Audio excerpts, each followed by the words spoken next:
awesome people. What's up, M Stealth? Mr. Mike Ray. Property Solutions. L Point. Jan, how you doing? Wonder Woman. Toya. Ash. Heavenly Property. What's up, what's up? What's up, New Jersey? How you doing, Mr. Lance Leitner? It's all good in the hood. What's up, Duke? Charleston, South Carolina. Yes, Sir William has joined the party. I'm doing very well. Thank you, Jan. Just chilling up there in Jersey.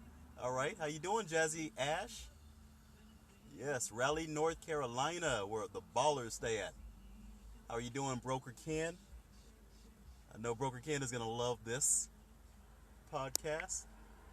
Switch it around. How you doing, Tanya? Who else is joining the party today? All right, cool. So, anyways, I had a pretty productive day today. I'm actually up here.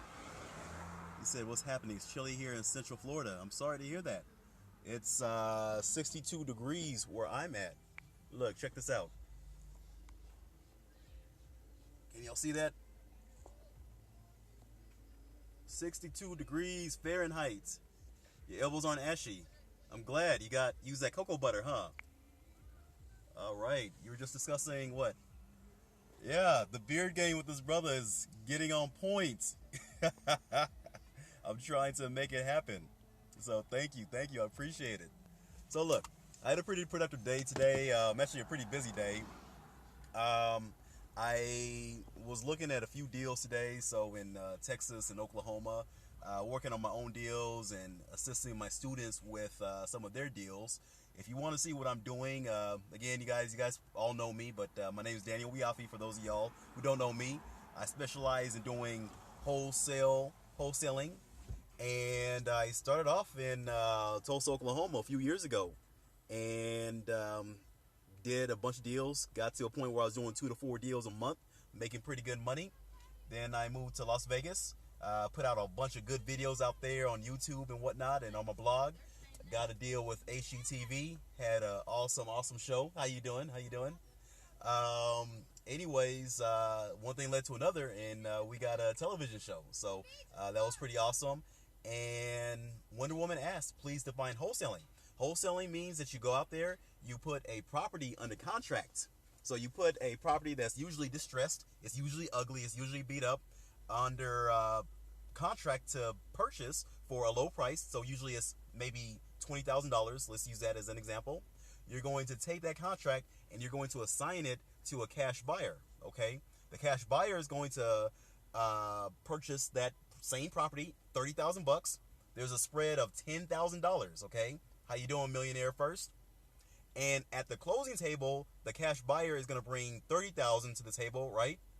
And from that $30,000, $20,000 is going to go to the seller, and the difference, which will be $10,000 in this case, would go to you. That's what's called a wholesale assignment fee, okay? So it's legal in all 50 states plus DC. People are doing it every day, and I want y'all to do it every day, okay? If you guys want some form of free training, a free webinar, I do one at my website at houseflippingdojo.com. houseflippingdojo.com. I have a 60-minute webinar. You watch it, you're going to get my blueprint, okay? If you want mentoring or coaching, you're going to have an offer at the end of the webinar, okay? But onto this broadcast, the topic of it, okay? So we're talking about should you become a realtor or should you not become a realtor? And the webinar will explain how you find the people to purchase Wonder Woman.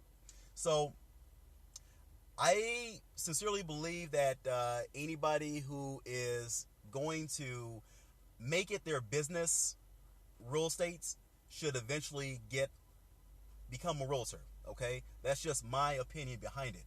Now, if you're working with a partner, if you have a husband or you have a wife and you guys are both involved in the real estate business, then one of you guys can remain unlicensed and the other person can get licensed, okay?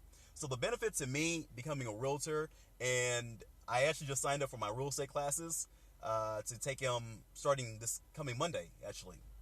The benefits for you becoming a realtor is you can list properties for sale on the MLS, which otherwise you may not have been able to have a good exit strategy for wholesaling, okay? So typically when we wholesale a deal, we're going after beat up properties, we're going after properties that are dilapidated, we're going after properties that we need to get at a discount, okay?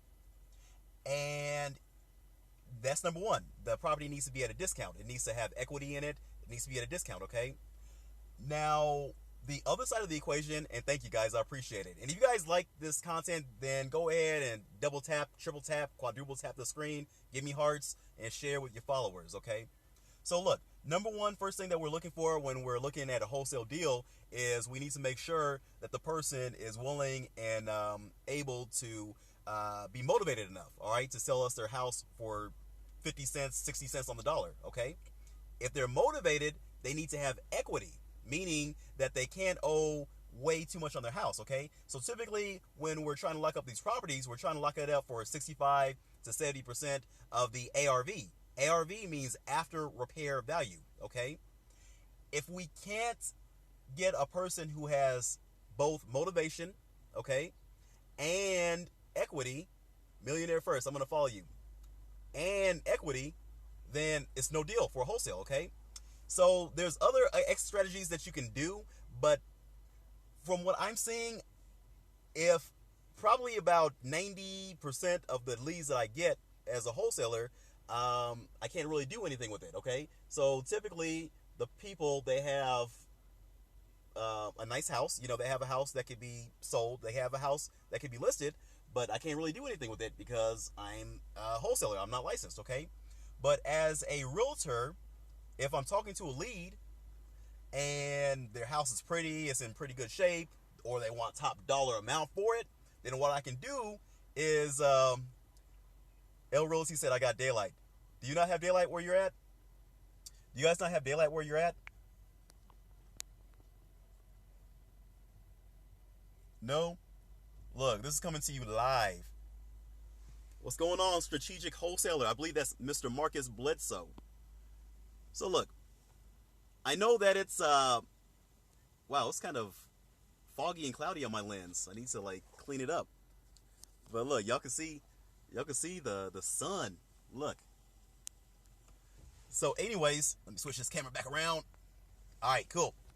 So look, anyways, as a realtor, you can go ahead and list the property on MLS, okay? You can sell it for top dollar, okay? Because you've already connected with the seller, right? You've already built rapport with them. You've already educated them, okay? They like you, okay? If you play your cards right, they like you. They should like you. If they don't like you, then go pick up a book called How to Win Friends and Influence People by Dale Carnegie. The best book on human relations, okay? Make sure that people feel like they know you, like you, and trust you, and they'll do business with you, okay? So anyways, they have already talked to you, and you can't make your $5,000 to $10,000 off of a wholesale deal, okay? And yeah, you can lease option the home. Lease optioning, that's what ITI SCA asked. You can lease option the home, but in many cases, people don't want to lease option their house either, you know?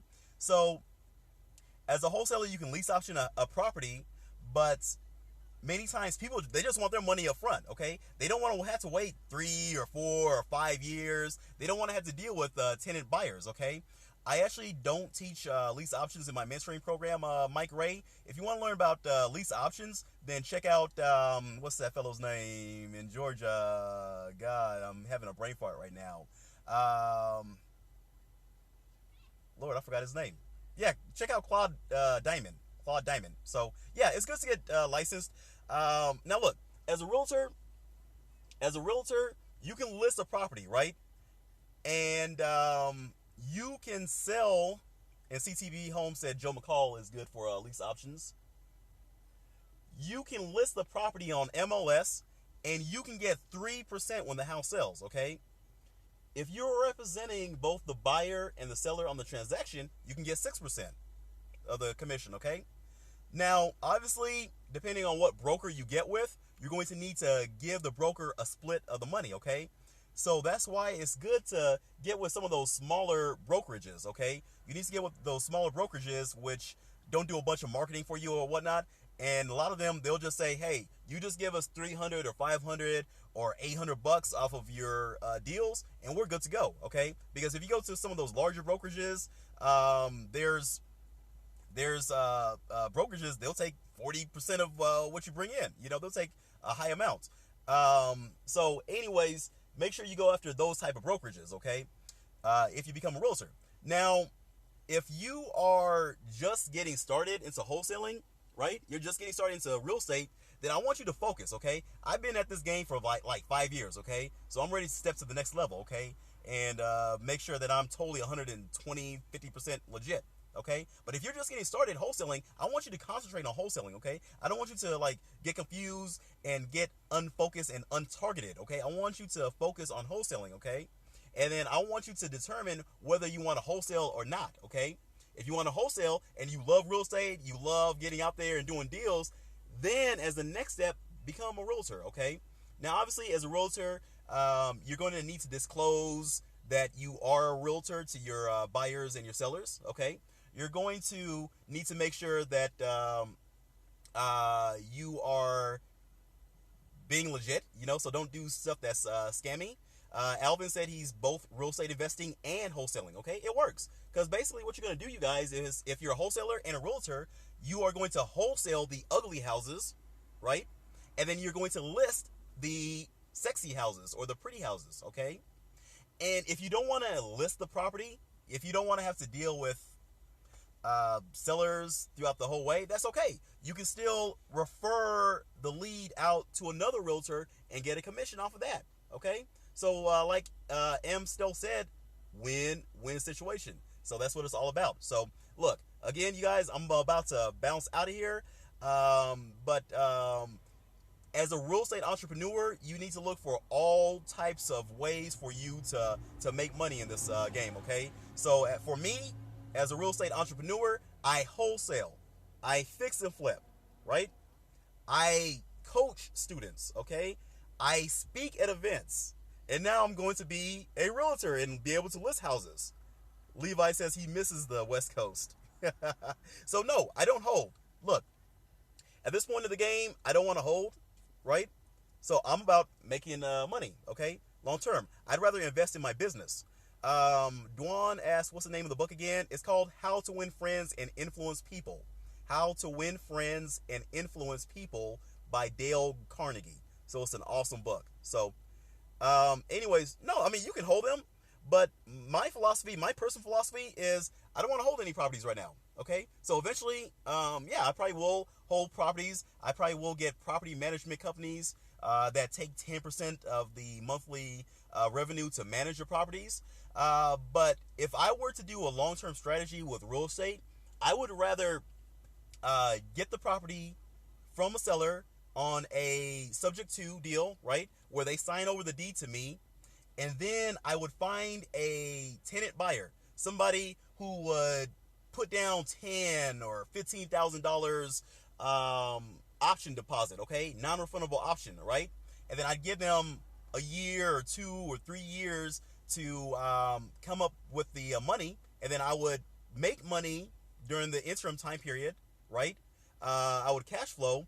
And then at the end of the term, I would make a larger amount because the property that I acquired for, let's say, $100,000, I would sell for $180,000 to them or $150,000. You know what I'm saying? But yeah, at this point of the game, I have my hands involved in so many things. I'm not going to add rentals or anything like that to my plates at this moment, okay? So, but definitely to each their own. It's definitely a great long-term strategy. But that's not anything that I'm getting into right now. So you got to pick your battle. All right. So anyways, peace. God bless. I'll see y'all at the top. I'm trying to get my beer game on point. And while I'm trying to stop this broadcast, make sure y'all check out houseflippingdojo.com. Houseflippingdojo.com. Without cash flow, it's a job. It's actually not a job. It's a business. You set up people to work your business, right? And it's a business, okay? Any business that you set should be ran by other people. It should be delegated or automated. You have systems in place to automate your business, and you have people in place to delegate the work to, So that's business right there. Yeah, I can never stop it, Elvin.